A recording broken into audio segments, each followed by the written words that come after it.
तो ये तो नहीं, सॉरी, काम का मतलब है कोई भी इच्छा का ना होना, और या फिर आपकी इच्छाएं हैं, आप उनसे मुक्ति पाना चाहते हो।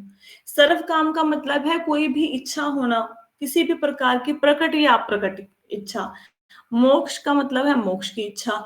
जो भी इन तीनों में से किसी भी कैटेगरी में आता है, उसको भगवान का भजन करना चाहिए तीव्रेन भक्ति योगेन के द्वारा। तीव्रेन का उस, जब मैंने श्लोका बताया इसका अर्थ बताना आपको भूल गई। तीव्रेन का मतलब होता है, तीव्रेन भक्ति योगेन मतलब भक्ति का अनन्य साधन। अनन्य साधन, साधन की अनन्यता के ऊपर बल दिया गया है यहाँ पे। साधन की अनन्यता क्या होती है, पहले तो इस बात को समझो। जैसे आपने यहाँ पे दिल्ली जाना है, तो दिल्ली जाने के लिए बहुत से तरीके हैं। आप पैदल चल के भी दिल्ली पहुंच सकते हो, आप साइकिल के द्वारा भी दिल्ली पहुंच सकते हो, आप स्कूटर के द्वारा भी पहुंच सकते हो, आप कार के द्वारा भी पहुंच सकते हो, आप रेलगाड़ी के द्वारा भी पहुंच सकते हो, बस के द्वारा भी, और आप जहाज के द्वारा भी पहुंच सकते हो। लेकिन अगर दिल्ली जाना है तो दिल्ली जाएंगे, सबसे पहले कौन पहुंचाएगा आपको? हवाई जहाज। हवाई जहाज सबसे तेज साधन है ना। तो अगर दिल्ली जाने के लिए आपने साइकिल यूज कर ली कि मैं साइकिल से दिल्ली जाऊंगा, पैदल जाके तो जाना तो दिल्ली है, लेकिन उस काम में कितना अधिक समय लग जाएगा। और इसकी बजाय अगर आप हवाई जहाज से दिल्ली जाते हैं तो आप बड़ी जल्दी पहुंच जाएंगे, कुछ ही, मतलब आज शायद आधे पौने घंटे में, मे भी उससे कम समय में, है ना। तो साधन की अनन्यता बहुत महत्व होता है। तो यहाँ पे तीव्रेन भक्ति योजन, ये जो शब्द आया है तीव्र शक्ति के साथ, मतलब अगर आपने भगवान तक पहुंचने के बहुत से मार्ग हैं, ज्ञान योग, कर्म योग, भक्ति योग, अष्टांग योग, लेकिन जो भक्ति योग है ये सबसे सरल, सबसे उत्तम और सबसे तीव्र गति वाला साधन है। सबसे तीव्र, ये सबसे जल्दी आपको भगवान के पास पहुंचाएगा। तो ये बात मैंने बताई नहीं। तो साधन की अनन्यता की बहुत महत्ता है भक्ति में। अगर साधन ही आपने ऐसा चूज कर लिया कि जिससे आपको हजारों साल लग जाएंगे, फिर आप जल्दी भगवान के धाम में नहीं पहुंच पाएंगे। तो भक्ति योग, भक्ति योग का मतलब क्या होता है? भगवान की कथा सुनना, भगवान के नाम का जाप करना, भक्तों का संग करना, शास्त्रों को पढ़ना, ये सारे भक्ति योग के मार्ग हैं। ठीक है। इसके बाद नेक्स्ट श्लोक में हमने 11वें श्लोक में क्या पढ़ा था? हमने पढ़ा था कि अलग अलग प्रकार के लोग देवताओं की पूजा करते हैं। जो देवताओं की पूजा करते हैं उनसे उनको भौतिक वर मिलते हैं, जिस भी चीज को प्राप्त करने की उनकी इच्छा होती है वो उनको मिलती है। लेकिन जब देवी देवता अत्यधिक प्रसन्न हो जाते हैं तो ऐसा, तो वो आपको, जो भी भक्ति करता है, देवी देवताओं की पूजा करता है, उनको वो भगवान के भक्तों से मिला देते हैं। और भगवान के भक्तों से मिलाने के बाद क्या होता है? उनका भगवान के प्रति अविचल आकर्षण पैदा होता है। विचल आकर्षण का मतलब है कि दृढ़ विश्वास पैदा होता है कि भगवान कृष्ण ही सब कारणों के कारण है और उन्हीं की भक्ति करनी चाहिए। ऐसा कैसे होता है? भक्तों के संग के द्वारा। तो देवी देवता डायरेक्टली आपको भगवान के पास नहीं पहुंचा सकते, वो भक्तों के पास पहुंचा देते हैं, फिर भक्त आगे आपको भगवान के पास ले जाते हैं। क्लियर हुआ? ये हमने श्लोक किया था। अब भक्तों की संगति से क्या मिलेगा और हरि कथा को करने से क्या लाभ है, वो नेक्स्ट श्लोक में बताया गया है। मेरे को ना आज ऐसा लग रहा है, हालांकि हमने कल का दिन कथा नहीं करी, सिर्फ एक दिन ही कथा छोड़ी है ना, कल हमने करी नहीं कथा। मैंने फोन वालों को बताना भूल गई क्योंकि कॉल करना बड़ा मुश्किल होता है। हम लोग रथ यात्रा से कल बहुत लेट आए, 11:30 बज गए थे, सोते हुए 12 बज गए थे। तो मतलब नेक्स्ट मॉर्निंग में इतना हिम्मत नहीं था कि क्लास ले लो, तो कल की छुट्टी करी थी। लेकिन ऐसा लगता है कि बहुत देर से कथा नहीं हुई, मुझे ऐसा लग रहा है कि बहुत दिन बीत गए, कथा ही नहीं करी। सच में ऐसे ही लग रहा है कि पता नहीं कितने दिन हो गए हैं। पता नहीं कितने दिन हो गए भगवान के नाम की चर्चा नहीं करी, है ना। उस दिन तो एक दिन मैंने तो घर आके पहले टांगों को तेल मला दर्द वाला, गोडे दर्द हो रहे थे, हाँ हाँ हाँ, बहुत फिर बहुत। आगे लेटी। हाँ मैंने एक दिन भी मिस होता है ना, ऐसे लगता है पता नहीं कितने दिन हो गए। मैं यही सोच रही थी, अभी तो माता जी जाएंगे माया वो, इतने दिन तक तुम्हारी वो कथा नहीं लगेगा जैसे होती, सालों क्या साल हो गए। करेंगे। सही बात है। नहीं नहीं, आप जाप करना, जो जाप कर सकते हैं आप जाप करना। आपके पास रिकॉर्डिंग्स है ना, आप रिकॉर्डिंग सुनना, ठीक है, पुरानी रिकॉर्डिंग सुनना, श्लोका की प्रैक्टिस करना, ऐसे कुछ ना कुछ करते रहना। मेरे को ऐसा लग रहा है अभी भी परसों ही तो श्लोक सुनाया था, इतनी बार तो ये श्लोक रिपीट कर दिया, ऐसा लग रहा है पता नहीं बहुत जन्म पहले सुनाया था, फिर से सुनाने जा रहे हैं। माता जी चलो, अभी ना एक्चुअली हैबिट हो गई है ना मॉर्निंग कथा हाँ, सुनने की, हैबिट हो तो गई। बहुत ज्यादा फील उस होता दिन है। आप आए थे यात्रा पे पूनम, ये आए थे? हाँ जी पूनम आए जी थे। आए थे, बट मैं इनसे मिल नहीं पाई क्योंकि यात्रा के टाइम पे ना मेरी ऐसी हालत होती है, मुझे कुछ सुध बुध नहीं होती। हाँ हम मेरे रश हम रश बहुत था, 11 किसी को मिल नहीं पाए हम, रश ही बहुत 11 11 15 तक हम पहुंच गए थे हम तो, सारा कुछ फिर ये आए थे माता जी, लेकिन हम लोग ना एक दूसरे को मिल नहीं पाए। हाँ जी, बस तनु माता ये जी का बहुत मन था आपको मोना माता जी मिलने का, तो फिर बट मिल नहीं पाए नहीं, हम कोई लोग। बात नहीं, किसी और दिन बनाएंगे, ठीक है। हाँ चलो अभी जी, हाँ श्लोका करते हैं, फिर ऐसे बातें करेंगे ना बहुत टाइम निकल जाएगा। तो हाँ, अभी नेक्स्ट श्लोक पे चलते हैं। यहाँ पे हरि नाम की महिमा का उच्चारण किया गया है। ये श्लोका है, भगवान हरि विश्चित दिव्य ज्ञान वह ज्ञान है जिससे भौतिक गुणों की तरंगे तथा भंवर पूरी तरह थम जाती हैं। ऐसा ज्ञान भौतिक आसक्ति से रहित होने के कारण आत्म तुष्टि प्रदान करने वाला है और दिव्य होने के कारण महापुरुषों द्वारा मान्य है। तो भला ऐसा कौन है जो इससे आकृष्ट नहीं होगा। देखो, शुरू से चलते हैं। सबसे पहले क्या हुआ, किसी इंसान ने देवी देवताओं की पूजा करी। देवी देवता जब अहेतु की किसी के ऊपर कृपा कर देते हैं कि ऐसे ही भक्त है बिना किसी कारण के मेरी पूजा कर रहा है, हर एक के ऊपर नहीं करते, किसी किसी विशेष भक्त के ऊपर, जो देवी देवताओं का विशेष भक्त है उसके ऊपर ऐसी कृपा कर देते हैं कि उसको भक्तों से मिला देते हैं। अब भक्तों से मिलके वो इंसान क्या करेगा, भक्त क्या कहेंगे। अगर आप भक्तों के संग करोगे तो भक्त क्या करते हैं, भक्त करते हैं हरि कथा, और तो कुछ करते नहीं है। भक्तों के पास जाओ, संतों के पास जाओ, आपको सिर्फ भगवान के नाम की चर्चा ही सुनने को मिलेगी, और तो कुछ मिलेगा नहीं, ठीक है। अब हम जो भक्त होते हैं उनकी बातें भी भौतिक नहीं होती। जैसे अभी चलो सपोज करो हमने 2 मिनट का ब्रेक लेके रथ यात्रा की चर्चा कर ली, तो ये भौतिक नहीं था, ये आध्यात्मिक था। क्यों, क्योंकि हम बात कर रहे हैं, किस बात की बात करें कि हम भगवान की यात्रा में सम्मिलित हुए, रथ यात्रा में, तो ये आध्यात्मिक बात होगी। अगर हम लोग कहीं पे गए, ऐसे पार्टी में गए, किसी नाइट पार्टी में, ठीक है, पहले जाते ही होंगे मे भी सब लोग, शादी में चले गए, ऐसे समझ लो, शादी में गए, वहां पे खूब नाचे, डांस किया, फेरे फूरे करा के सुबह घर वापस आए, तो तब जो टांगे दर्द होती है ना, और जो भगवान की यात्रा में आप गए वहां पे टांगे दर्द होती है, उसमें जमीन आसमान का फर्क है, वो दोनों एक जैसा नहीं है।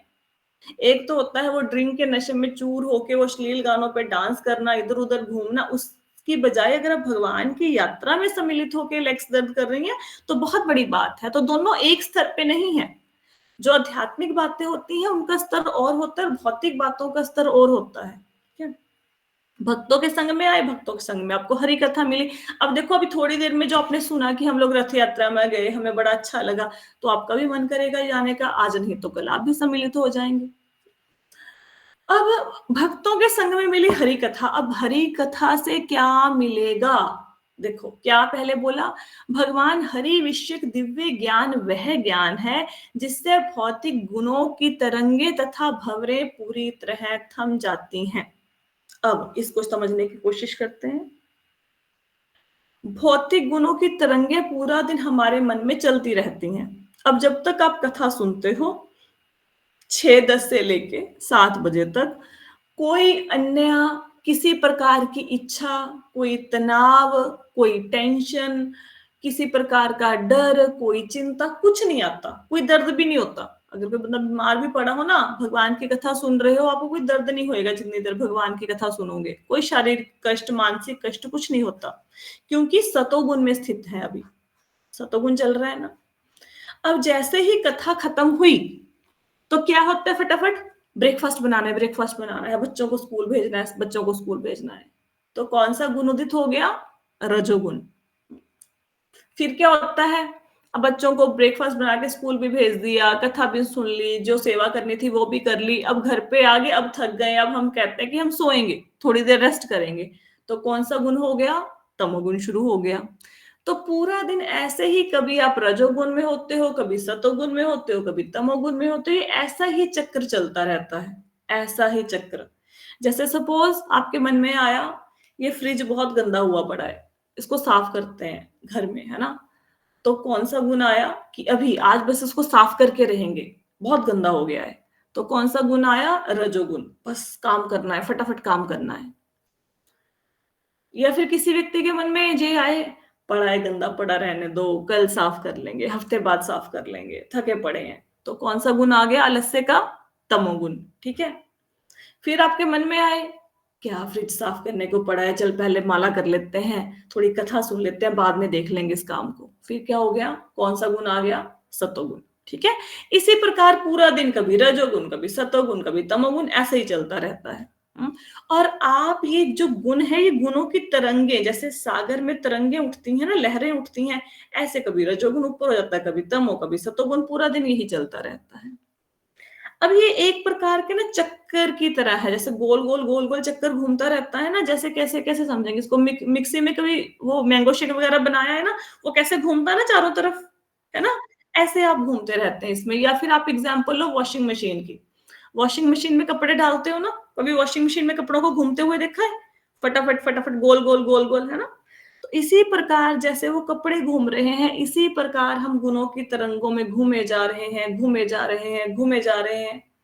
और इन गुणों से क्या होता है, इन गुणों के कारण राग और द्वेष उत्पन्न होता है। इन गुणों के कारण कुछ चीजें आप ऐसी करते हैं जो आपको अच्छी लगती हैं, और कुछ चीजें ऐसी होती हैं जो आपको अच्छी नहीं लगती हैं।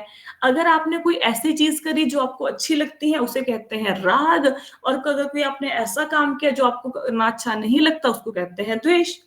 जैसे सपोज किसी आप ऐसे व्यक्ति से मिले जिससे आपका बहुत प्रेम हो, तो क्या हो गया, राग, ठीक है। और अगर किसी ऐसे व्यक्ति से मिले जिससे आप बिल्कुल ना बनती हो, जिसकी आपकी, तो क्या हो गया, द्वेष हो गया, ठीक है। तो गुणों के कारण क्या होता है, राग द्वेष उत्पन्न होते रहते हैं। अब ये पूरा आप ऐसे समझो कि वॉशिंग मशीन में आपको ही डाल दे, कपड़ों को छोड़ो, हम ही डाल दे, हम में से गोल गोल गोल गोल घूमे जा रहे हैं, घूमे जा रहे हैं, घूमे जा रहे हैं गुणों की तरंगों में, ठीक है। तो सडनली किसी ने आके वॉशिंग मशीन का बटन बंद कर दिया, अब क्या होगा, घूमना बंद हो जाएगा ना, हो जाएगा ना, एकदम से घूमना बंद, ठीक है। तो अब घूमना बंद हो गया, अब क्या, आप शांत हो गए। तो जो हरि कथा है, हरि कथा कैसी कथा है, जिससे ये भौतिक गुण, सतोगुण, रजोगुण, तमोगुण, ये जो ऊपर नीचे हुए जा रहे हैं, जिसके कारण एक चक्कर की भांति हम घूमे जा रहे हैं, घूमे जा रहे हैं, वो सडनली रुक जाते हैं। कैसे तीनों गुण रुक जाते हैं, हरि कथा के द्वारा। कैसे समझेंगे, हम सुबह सुबह हम कथा सुनते हैं, हमें पता है ना कि हमारे सारे गुण रुके हुए हैं, ठीक है, कोई तमोगुण भी नहीं आ रहा, नींद नहीं ना आ रही किसी को, कथा में नहीं आ रही होगी होप्स को, या फिर सुनाने वाला वक्ता इतना बोरिंग लेक्चर सुना रहा है कि हमें नींद आ सकती है, अदरवाइज कथा में तो नींद आने का प्रश्न नहीं है। कोई काम भी मन में नहीं आ रहा, रजोगुण भी नहीं है, तो सतोगुण में है, सब कथा सुन रहे हैं, तो गुणों का प्रभाव भगवान की कथा को सुनने से खत्म हो जाता है। अब अगली लाइन, ऐसा ज्ञान भौतिक आसक्ति से रहित होने के कारण आत्म तुष्टि प्रदान करने वाला होता है। अब ये जो भगवान का ज्ञान है, भक्तों के संग में बैठे, देवताओं ने कृपा करी, भक्तों का संग दिया, भक्तों के संग से आपको मिली हरि कथा। हरि कथा से क्या हुआ, भौतिक गुणों की तरंगे थम गई, उससे क्या हुआ, उससे आपको ज्ञान हो गया। ज्ञान होने से क्या हुआ, जिन चीजों के प्रति पहले बहुत आकर्षण था, अट्रैक्शन थी, वो अब खत्म हो गई। पहले होता था ना कि नहीं ये चाहिए, वो चाहिए, जिंदगी में ये कर दिखाना है, वो कर दिखाना है, अब है नहीं, कुछ नहीं, जितना है उतने में संतुष्टि है। बस भगवान के नाम करने के लिए, नाम जपने के लिए समय मिल जाए और कथा चलती रहे। तो संतुष्टि है ना, भौतिक चीजों से जो लगाव है वो धीरे धीरे कम होता जा रहा है। अगर पूरी तरह से खत्म नहीं भी हुआ तो कम हो जाता है। पहले क्या था कि कोई चीज नहीं मिली तो बहुत ज्यादा क्रोध आता था कि ये चीज मुझे चाहिए थी, ये क्यों नहीं मिल रही, है ना। और फटाफट से क्या करते थे, उस इच्छा की पूर्ति के लिए कोई व्रत करना शुरू कर देते थे कि अच्छा तुम्हारी ये इच्छा पूरी नहीं हो रही, ये लो, ये अखंड ज्योति जलाओ 2 दिन के लिए, 3 दिन के लिए, तुम्हारी इच्छा पूरी हो जाएगी। फिर कितनी शिद्दत के साथ वो काम करते थे, करो 16 सोमवारी, करो लक्ष्मी माता के व्रत, करो शनिदेव की पूजा, कितनी शिद्दत से करते थे ना। अब ऐसा नहीं ना होता, अब कुछ नहीं, कोई चीज चाहिए भगवान से मांग लेंगे, और भगवान से भी नहीं मांगते हैं, उसमें भी शर्म आती है। कितनी कथा सुन ली, उसमें बोला गया है कि निष्काम भाव से सेवा करो, फिर कैसे भगवान से मांगे, और नहीं भी मांगते तब भी भगवान तो दे ही देते हैं, है ना। तो अब क्या है, आत्म संतुष्टि मिल गई। आत्म संतुष्टि कौन सी अवस्था है कि मुझे और कुछ नहीं चाहिए, मैं भगवान के नाम में खुश हूं। अगर भक्त तो किसी कमरे में बंद भी कर दोगे ना अकेले को, वो अकेला कमरे में भी खुश रहेगा। क्यों? क्योंकि वो अकेला जाप करता रहेगा और वो ज्यादा खुश रहेगा। उसको लगेगा कमरे में बंद कर दिया, बढ़िया है, पूरा दिन चुपचाप से जाप करते रहो, बाहर थे ये काम करना है, वो काम करना है, फोन की घंटी बजी, दरवाजे की घंटी बजी, बढ़िया है, कमरे में बंद कर दिया, है ना? तो आत्म तुष्टि संतुष्टि मतलब अपने आप में ही प्रसन्न रहना, जो है जितना है, किसी अन्यथा वस्तु का कोई प्रयास नहीं करना, किसी चीज की कोई इच्छा नहीं है, बस भगवान का नाम ले रहे हैं, जाप कर रहे हैं, कथा सुन रहे हैं, खुश हैं। ऐसी आत्म संतुष्टि मिल जाती है। जो संसारिक वस्तुएं से नहीं मिलती, वो आंतरिक संतुष्टि मिल जाती है। और दिव्य होने के कारण महापुरुषों द्वारा मान्य है। और ये जो भगवान की कथा है वो दिव्य ज्ञान है। क्यों आपको एक दिन की कथा के बाद ऐसा लगा कि सदियां बीत गई, ऐसा क्यों लग रहा है? क्योंकि ये दिव्य है।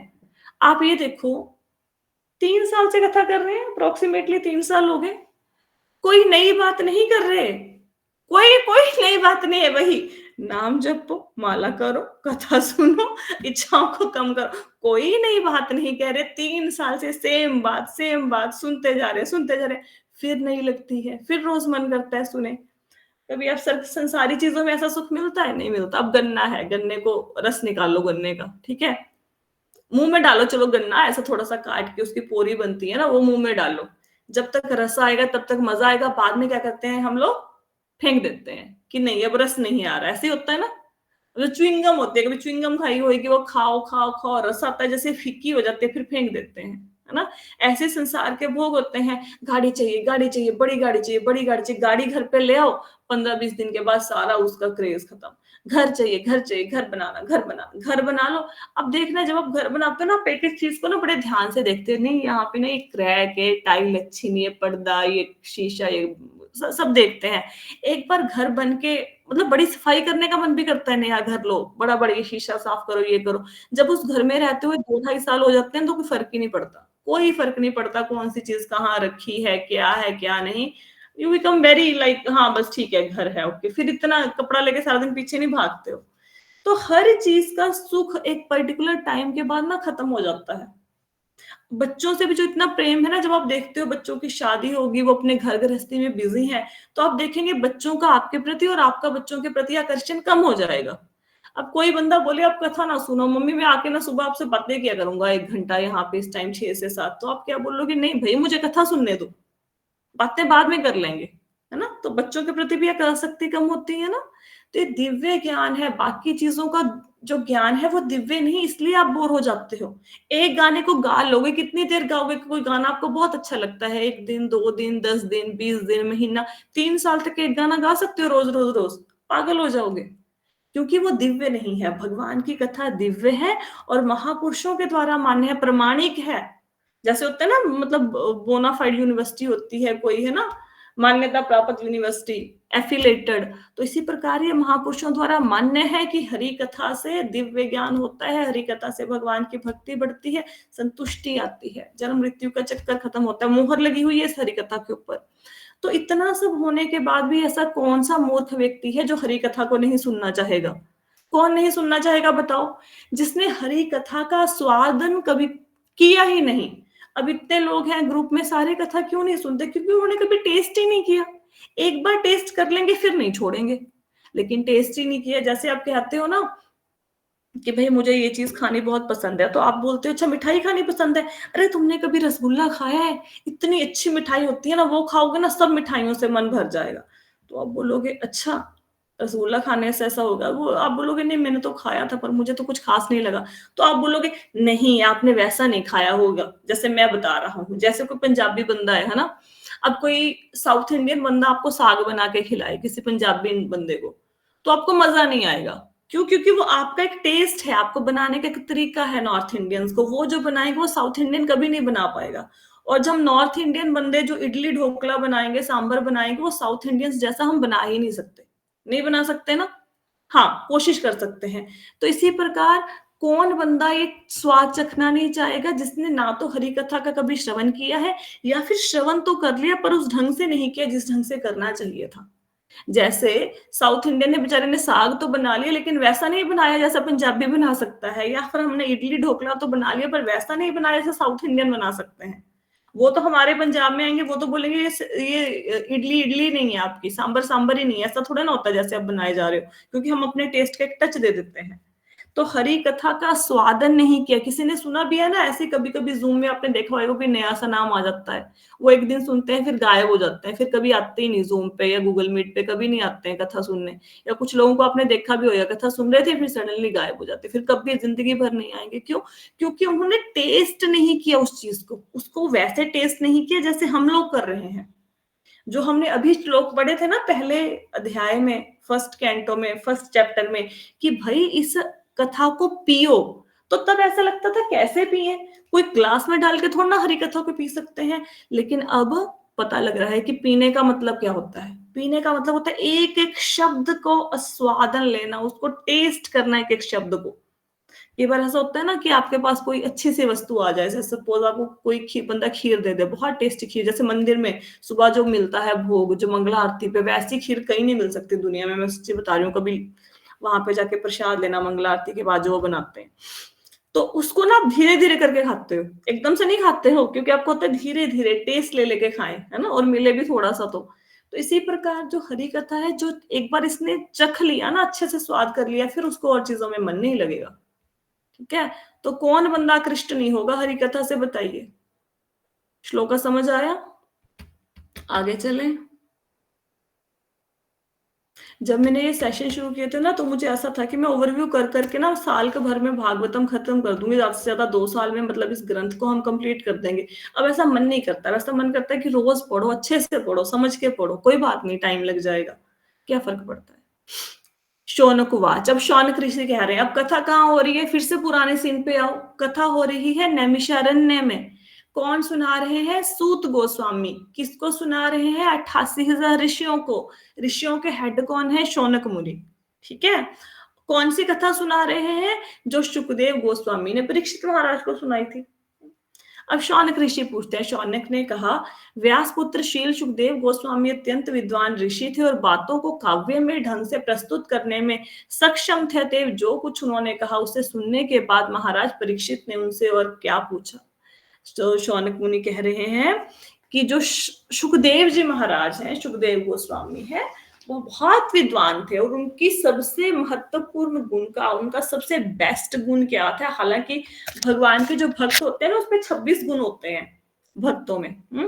तो 26 गुणों को मैं आपको भेज दूंगी, आप पढ़ लेना। ऐसे बहुत सारे गुण होते हैं, जैसे दयालु होता है भगवान का भक्त, शांत होता है, सत्य बोलता है, सबको एक दृष्टि से देखता है, समदर्शी होता है, कभी त्रुटि नहीं करता, उदार होता है। ऐसे 26 गुण होते हैं। उसमें एक गुण होता है कि वो कवि हृदय होता है। कवि हृदय मतलब वो बातों को ना बड़े काव्यमय तरीके से प्रस्तुत करता है। ठीक है, तो भागवतम के कभी आप श्लोक, अभी तो खैर ऐसा पढ़ रहे हो ना आप, तो हो सकता है आपको रस ना आ रहा हो, क्योंकि हम संस्कृत के श्लोक तो पढ़ ही नहीं रहे हैं। लेकिन जब आप गा के श्रीमद् भागवतम के श्लोकों को पढ़ोगे ना, तो आपको बड़ा आनंद आएगा। बहुत ही काव्यात्मक ढंग से इसको प्रस्तुत किया गया है। तो जो श्री सुखदेव गोस्वामी है, उनका बहुत महत्वपूर्ण गुण क्या है कि वो बहुत अच्छे ढंग से श्रीमद् भागवतम को काव्यात्मक ढंग से, मतलब एक पोइट्री की फॉर्म में हमारे पास दे गए। तो कहते हैं कि जब उन्होंने, वो इतने विद्वान ऋषि थे, अब ऐसा तो है नहीं कि परीक्षित महाराज ने उनसे कुछ प्रश्न पूछे और सुखदेव गोस्वामी ने उनको आंसर दे दिया कि भाई मरणासन व्यक्ति का क्या कर्तव्य है, क्या सुनना चाहिए, क्या नहीं सुनना चाहिए, क्या करना चाहिए, क्या नहीं करना चाहिए।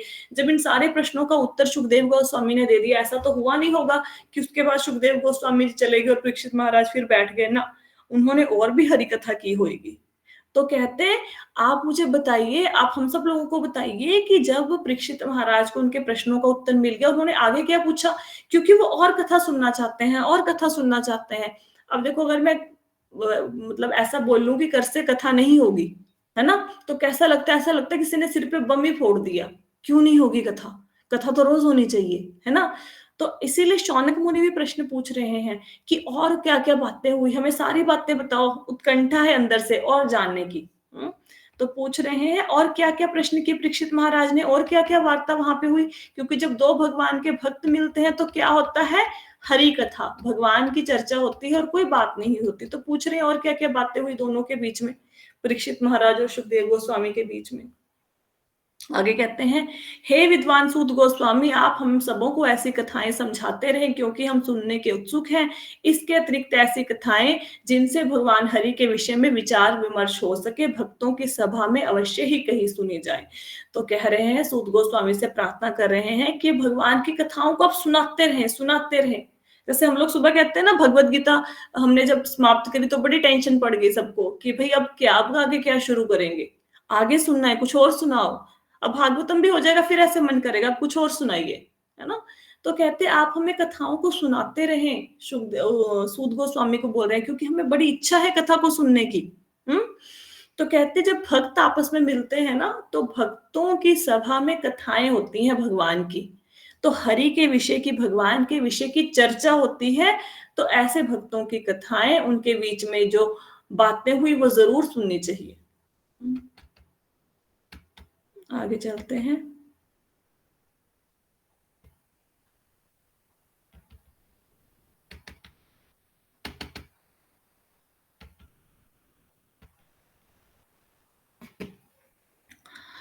आगे कहते हैं, पांडवों के पुत्र महाराज परीक्षित अपने बाल्यकाल से भगवान कृष्ण के महान भक्त थे। वे खिलौनों से खेलते समय भी अपने कुलदेव की पूजा का अनुकरण करते हुए भगवान कृष्ण की पूजा किया करते थे। अब पिछले वाले श्लोक में भागवत शब्द आया था ना, तो कैसे पता चले कि मतलब जो परीक्षित महाराज हैं वो भागवत हैं, कैसे पता चले? सुखदेव गोस्वामी भागवत हैं, ये कैसे पता चले? मतलब भगवान के महान भक्त हैं, कैसे पता चले? देखो, दो प्रकार के होते हैं सिद्ध व्यक्ति, एक नित्य सिद्ध और एक साधन सिद्ध। नित्य सिद्ध और साधन सिद्ध, नित्य सिद्ध और साधन सिद्ध में क्या अंतर है?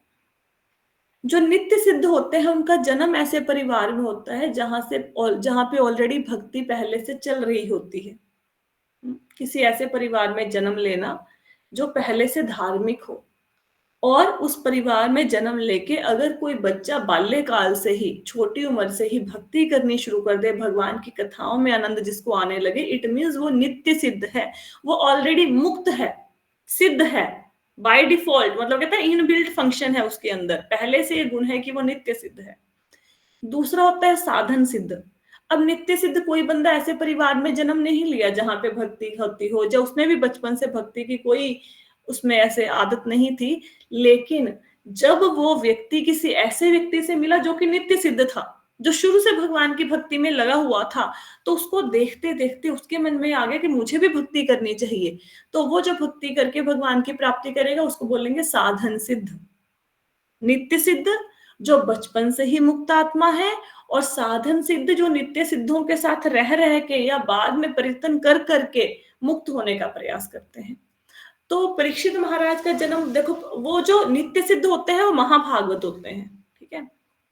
अब परीक्षित महाराज का जन्म देखो पहले कहाँ पे हुआ, वो हुआ पांडवों के परिवार में। तो पांडव भगवान के कितने बड़े भक्त, जिनकी सेवा करना भगवान स्वीकार करे, जिनके साथ दिन साथ रहे, हंसे, खाए पिए, मजाक करें, कितने बड़े भक्त भगवान के, वहां पे परीक्षित महाराज का जन्म हुआ। और परीक्षित महाराज का जब ऐसे परिवार में जन्म हुआ तो उनको बचपन से ही कृष्ण कथा में रुचि थी। वो बच्चों के साथ खिलौनों से भी जब खेलते थे ना, तो वो अपने जैसे जैसे बच्चे हैं, एक बच्चा तो मोटर गाड़ी से खेल रहा है, साइकिल से, टायर से ऐसे खेल रहा है। एक है राधा कृष्णा के जैसे बच्चों के आते हैं ना, मंदिर में देखा होगा विग्रह आते हैं, उनको सामने बिठा के उनकी पूजा करे, है ना। तो खिलौनों से खेलते हुए भी भगवान की भक्ति करने का नकल करे कि भगवान की भक्ति कर रहे हैं, भगवान की पूजा कर रहे हैं। तो परीक्षित महाराज कैसे हुए, क्या हुए? वो साधन सिद्ध हुए कि नित्य सिद्ध हुए? नित्य सिद्ध हुए। क्यों? क्योंकि एक तो जन्म ऐसे परिवार में हुआ जो भक्त थे, और बचपन से ही उनकी भी रुचि थी हरि कथा में, और खिलौनों से खेलते हुए भी भगवान की भक्ति का, भगवान के कार्यकलापों का स्मरण करते थे। तो महाभागवत है। और सुखदेव गोस्वामी के बारे में तो कहा ही क्या जाए, सुखदेव गोस्वामी तो जन्म से ही मुक्त आत्मा है, व्यासदेव जी के परिवार में उत्पन्न हुए हैं, व्यासदेव जी पिता है, कितने महान उसमें जन्म लिया है। और व्यासदेव जी ने बचपन से ही क्या सिखाया? श्रीमद् भागवतम। वो तो भाग लिए थे छोड़ के घर बार, फिर व्यासदेव जी ने बुलाया, भागवतम के श्लोकों को फिर सुनाया, फिर पूरी श्रीमद् भागवतम पढ़े, तो वो भी नित्य सिद्ध है। दोनों नित्य सिद्ध हो गए ना। अब दो ऐसे महान भक्त मिलेंगे, ऐसे महान भक्त, तो क्या होगा? ऐसे होता है ना, कई बार आपने देखा होगा ना, जैसे म्यूजिकल कॉन्सर्ट होते हैं, आप आपको कोई बोले कि लता मंगेशकर आ रही, आशा आशा भोसले आ रहे, मोहम्मद रफी आ रहे, बोलोगे क्या कॉन्सर्ट होगा, क्या म्यूजिक का वहां पे वो होगा जहाँ पे इतने बड़े बड़े सिंगर आ रहे हैं, होता है ना। तो इसी प्रकार इतने महान भक्त, हालांकि ये भौतिक बंदों से तुलना नहीं करनी चाहिए ऐसे आध्यात्मिक पुरुषों की, पर फिर भी समझाने के लिए ऐसे उपमा दे रहे हैं। तो अब महाराज परीक्षित से सुखदेव गोस्वामी मिले। परीक्षित महाराज कौन? पांडवों के वंशज। हाँ, भगवान कृष्ण की पूजा करते हैं बचपन से। सुखदेव महाराज व्यासदेव के पुत्र, शुरू से ही विरक्त। ऐसे दो महाभागवत मिले तो क्या वहां पे बम फूटा होगा कथा का, क्या हरि कथा हुई होगी, है ना। तो कितनी महान कथा हुई होगी। और देखो हम लोग तो कथा में बैठते हैं, हमारे तो घुटने दर्द, टांगे दर्द, पानी पीना, वॉशरूम जाना, खाना खाना। और परीक्षित महाराज सुखदेव गोस्वामी को देखो, ना खाया ना पिया ना सोए 7 दिन। महान भागवत है ना। तो कहते बताइए, मतलब ये दोनों की महानता को सिद्ध कर रहे हैं इस श्लोक से। हालांकि दोनों में ना थोड़ा फर्क है। फर्क क्या है? सुखदेव गोस्वामी जन्म से विरक्त है और परीक्षित महाराज को राजभवन में उनका जन्म हुआ। ऐसे दोनों देखा जाए अलग अलग कैटेगरी के हैं। वो राजसी परिवार से हैं, वो ब्राह्मण परिवार से हैं, लेकिन फिर भी हैं भगवान के उच्च कोटि के भक्त। आगे चलते हैं। व्यास पुत्र सुखदेव गोस्वामी दिव्य ज्ञान से पूर्ण थे और वसुदेव पुत्र भगवान श्री कृष्ण के महान भक्त भी थे। अतः भगवान कृष्ण विषयक चर्चाएं अवश्य चलती रही होंगी, क्योंकि बड़े बड़े दार्शनिकों द्वारा महान भक्तों की सभा में कृष्ण के गुणों का बखान होता ही रहता है। पहले वाले श्लोक में परीक्षित महाराज महाभागवत हैं, उसको बताया गया। अगले श्लोक में क्या बताया कि सुखदेव गोस्वामी कितने महान हैं। कहते सुखदेव गोस्वामी किनके पुत्र हैं? व्यासदेव से। और उनको दिव्य ज्ञान है सुखदेव गोस्वामी को, माता के गर्भ से ही ज्ञान है, क्योंकि माता के पेट में रहे हैं 12 साल। तो वहां पे ग्रंथ वेद इत्यादि सब कुछ सुन सुन के, व्यासदेव जी की आश्रम में क्या होगा, उनकी कुटिया में क्या हो गया, अब उन्होंने वेद लिखे हैं तो वेदों के पाठ होता रहता होगा ना। तो शुरू से जन्म से पूर्व ही दिव्य ज्ञान से पूर्ण थे और भगवान कृष्ण के भक्त भी थे। तो ऐसे सुखदेव गोस्वामी जब महान भक्त परीक्षित महाराज से मिले तो क्या बातें हुई होंगी भगवान कृष्ण के विषय में। क्योंकि बड़े बड़े भक्तों, जब बड़े बड़े जो दार्शनिक होते हैं, फिलोसफर्स होते हैं, भक्त होते हैं, विद्वान होते हैं, इनकी सभाओं में भगवान के गुणों का बखान होता रहता है। अब मंदिर में जाते हो, मंदिर में क्या सुनने को मिलता है? कथा। संत के पास बैठते हो, क्या सुनने को मिलता है? कथा। ठीक है। तो कहते उन दोनों में और क्या बातचीत हुई, हमें सुनाओ। और क्या क्या बातें हुई, किन किन विषयों पे चर्चा हुई भगवान के विषय में, और कौन सी कथा सुनाई। तो यहां तक तो हो गया चर्चा कि अच्छा एक श्लोक और कर सकते हैं, 5 मिनट लगेंगे, करते हैं एक श्लोका करते हैं। कहते उदय और अस्त होते सूर्य सबों की आयु को क्षीण कर देता है, किंतु जो सर्वोत्तम भगवान की कथाओं की चर्चा चलाने में अपने समय का सदुपयोग करता है उसकी आयु क्षीण नहीं होती। तो रोज आप देखो सूर्य चढ़ता है छिप जाता है। अब बोलते हो ना दिन चढ़ता है खत्म हो जाता है, बोलते हैं ना पंजाबी में। सूर्य उदय होता है, अस्त होता है, एक दिन बीतता है, सूर्योदय होता है, अस्त होता है, एक दिन बीतता है। एक एक दिन जिंदगी का बीत रहा है, हम लोग मृत्यु की ओर बढ़ रहे हैं, धीरे धीरे धीरे धीरे मृत्यु की ओर बढ़ रहे हैं। तो जैसे सूर्य उदय हुआ और अस्त हुआ, तो ऐसा समझो आपकी आयु का एक दिन कम हो गया, आयु को सूर्य ने कम कर दिया। हर एक बीतता हुआ दिन आपकी आयु को कम करता जा रहा है। लेकिन अगर तो किसी ने आज एक दिन चढ़ा है, आज एक नया दिन है, 19 मार्च की आज डेट है, तो अगर तो आज किसी ने भगवान की भक्ति करी, भगवान की भक्ति में 2-4 घंटे, आधा घंटा बिताया, तो वो जो पल है, वो पलों का जो प्रभाव है वो हमेशा आपके साथ रहेगा। चाहे आपकी मृत्यु हो, अगला जन्म हो, शाश्वत प्रभाव आपके साथ रहेगा। मतलब वो जो पल भगवान की भक्ति में लगाए वो व्यर्थ नहीं होंगे। लेकिन उसके सिवाय बाकी समय जो भी अन्य काम कर रहे हैं उससे तो आयु ही कम हो रही है। भगवान की कथाएं जो हैं, जो भगवान के भक्त हैं, उनकी आयु कभी कम नहीं होती। क्यों नहीं होती? इसका मतलब ये नहीं है कि मृत्यु को प्राप्त नहीं होते भगवान के भक्त, उनकी आयु कभी क्षीण नहीं होती। इसका मतलब ये होता है कि अब एक भक्त की मृत्यु हुई, सपोज करो, तो कहाँ जाएगा भक्त? या तो भगवान के धाम में जाएगा, भगवान के धाम में जाएगा। वहां पे तो आपको पता है जन्म मृत्यु जरा व्याधि है नहीं, ना वहां पे बुढ़ापा है, ना बीमारी है, ना जन्म है, ना मृत्यु है, तो अमर हो गया ना वहां पे जाके। ठीक है, आध्यात्मिक शरीर मिल गया। या फिर समझो कि भक्त ने इस जन्म में भक्ति करी लेकिन पूरी नहीं कर पाए, थोड़ी भक्ति करी, ज्यादा नहीं पूरी करी, तो अगले जन्म में आपको भगवान ऐसे घर में जन्म दे देंगे कि जहां पे आप भक्ति पूरी कर लो अपनी और फिर मेरे पास आ जाओ। तो कहाँ आयु कम हुई, जब भगवान के पास फिर जाएंगे भक्ति करने के बाद फिर से आप अमर होगे। ठीक है, तो भगवान की भक्ति में जो समय बीतता है उसका प्रभाव हमेशा रहता है, चाहे मृत्यु भी क्यों ना हो जाए उसके बाद भी उसका प्रभाव हमेशा रहेगा। इसके सिवाय जो संसारिक काम है उसमें जो समय लगाया उसका प्रभाव खत्म हो जाएगा। आपने बहुत मेहनत करी, बहुत पूरी जिंदगी भर की कमाई लगा के घर बना लिया सपोज, तो जब मृत्यु हो जाएगी घर छूट जाएगा। लेकिन जो गीता भागवतम पढ़ी ये नहीं छूटेंगे, जो आपने दान दिया इस जन्म में वो नहीं छूटेगा, वो हमेशा साथ में जाएगा आपके, जहां भी आप जाओगे। ठीक है, अब यहां तक तो महिमा हो गई, जो लोग भगवान की कथा सुनते हैं, भागवत की चर्चा हो गई और ऋषि मुनियों की उत्कंठा कि हमें और कथा सुननी है। अब आगे के श्लोकों में क्या आएगा जो हम कल पढ़ेंगे, उसमें आएगा जो लोग भगवान की कथाएं सुनते नहीं है वो कैसे हैं, वो कैसे लोग हैं, वो हम बातें करेंगे कल। आज भक्तों की महिमा, कल जो भक्त नहीं है वो कैसे लोग हैं, वो कैसे अपना जीवन बिताते हैं और कैसे उनकी तुलना किन लोगों से की गई है, वो हम कल चर्चा करेंगे। आज की कथा में किसी को कोई प्रश्न है तो पूछ सकते हैं। नो क्वेश्चन, क्लियर हो गया सबको? ठीक है जी, चलो फिर कल कथा करेंगे हम। Thank you so much everyone for joining the session. Hare Krishna. Hare Krishna. Hare Krishna.